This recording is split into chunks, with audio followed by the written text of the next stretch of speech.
In Jurassic World Rebirth, 5 months after the events of Jurassic World Dominion, Dr. Zora Mendon is brought onto a team that is meant to acquire some new genetic materials from these mutant dinos that leaves them stranded on an island and trying to figure out how to get out.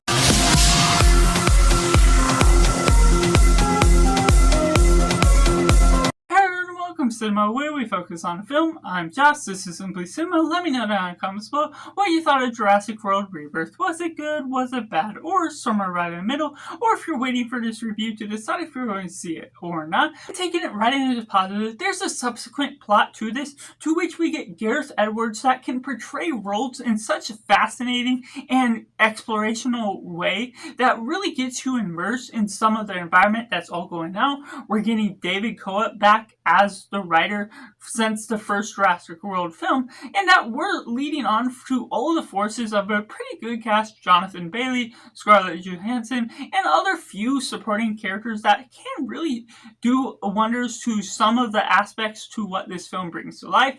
There's aspects here and there where there's a subjective amount of comedy. Whether you're drawn into that or not will deter whether you will ultimately love parts of this film. And there's also elements to where it's really fit well for a younger audience. If you love dinos, then you'll be all immersed into just seeing some of the events play out. For adults, it's not necessarily the action-filled type of film that you may be going for dinosaurs to fight against each other, for dinosaurs to attack humans. It's going about in a different sort of way that does have a different formula of the plot structure than what you get into the others, and it almost has a vibe that feels closest to the original Jurassic Park film, while still feeling very independent in the way that it utilizes some of that structure.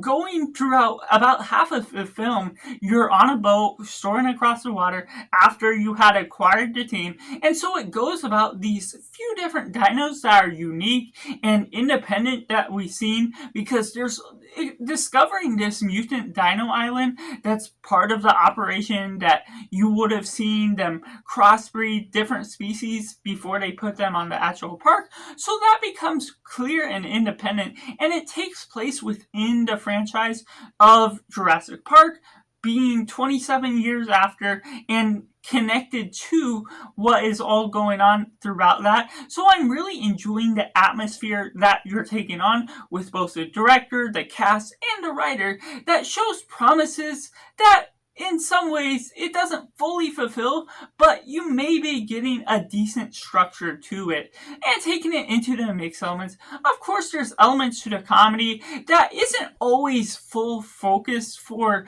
what I'm wanting out of it. There's a moment where a man is taking a piss and there's something happening in the background that really leaves an awkward moment. Some people in the audience enjoyed it, got a kick out of it, but for me it was sort of a long-lasting thing, and that all leads into something else in another scene where there's just a pause and an awkward silence that got a couple chuckles. But it's something that the comedy will be very subjective because it's kind of drawn in a way that doesn't always feel natural to what you're equipping this film to be set up to be. You're not expecting comedy throughout, and so the few strings that it tries to tie together in order to put some comedy in there feels a little forced in some equipment to what it's setting up, which all draws out into where this film can be mixed bag in the sense of what it's doing as characters. Even though the actors and actresses are good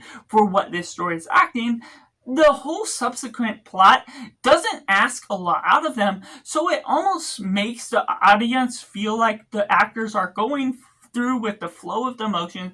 They're not really putting on a performance that feels like they're enjoying what they're going for. It feels like they're going for that paycheck and not necessarily a bad thing for what they're going for. It's just very simple, to the point. It's simple in the narrative that it's going after. To those that want the deep and thematic themes of the original film, will not be getting that within this one. Just like some of the other ones, you haven't been able to touch the magic of the original Jurassic Park throughout any of the films, and this feels like the most distant, even if it has some of the feel of the original, just by its general structure, some of the events, and leads on to a third act that's pretty good, but ultimately it has some of the bad elements to it that takes away that magic. And I'm not counting it as a negative just for the retrospect that the whole force of this film isn't necessarily going to underlie that you have to expect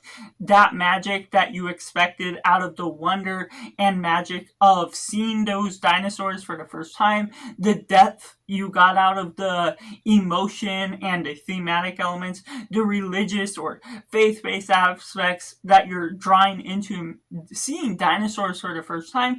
There's no sense of wonder that you can come and get out of it, which really can draw back some audience members from wanting to watch this film to begin with. But at the same time, those that do want some dino action may still get what they want to come out of it. Which takes me into the negatives, to which this feels contrived, it feels drawn out, it feels so bland within its structure, within how it's tackling, and has one of the most pointless subplots I've ever seen within one of the films, which it's almost set up to be one of the main plot about doing something particular that I won't spoil, and that all leads on to a certain gathering of the teams, going out on the ocean, going throughout the different dino attack scenes, which can bring about some cool scenes in one retrospect, and it leads on to a solid ending in one aspect, but the way that it builds upon the characters, the emotions, is very empty feeling.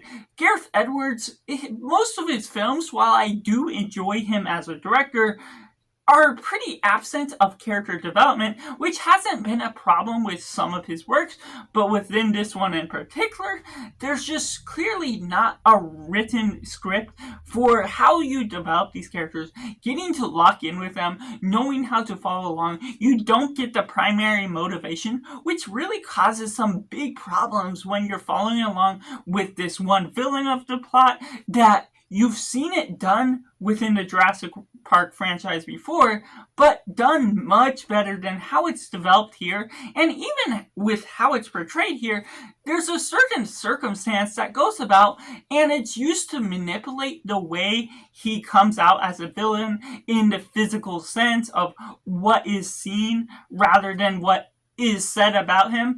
And so how that evolves as a film just feels very kiddish in the blame that this one other person puts on him by the way that all evolves. It feels very unnatural, and within the circumstance that evolves from there, I was never hating or having ill will toward that villain as a human character because of the natural idea that this one character stepped out of line that forced him into the event that really didn't necessarily put the blame on him, which really put it into a different circumstance I was not a fan of, was never cited against him necessarily throughout the film, and without the proper development of engaging with who these other protagonists were, who the biologist, who this civilian family is that they picked up along the way from this boat crash, it becomes very empty from the dryness of not getting anything out of the plot. And even though you don't necessarily get a lot out of the characters of the original Jurassic Park film, or any of the others for that matter, the events that unfold throughout just feel very empty-handed with what they have to offer. There's good CGI, good VFX, good cinematic landscape to the film, but there's no ultimate depth to what you're getting out of this film.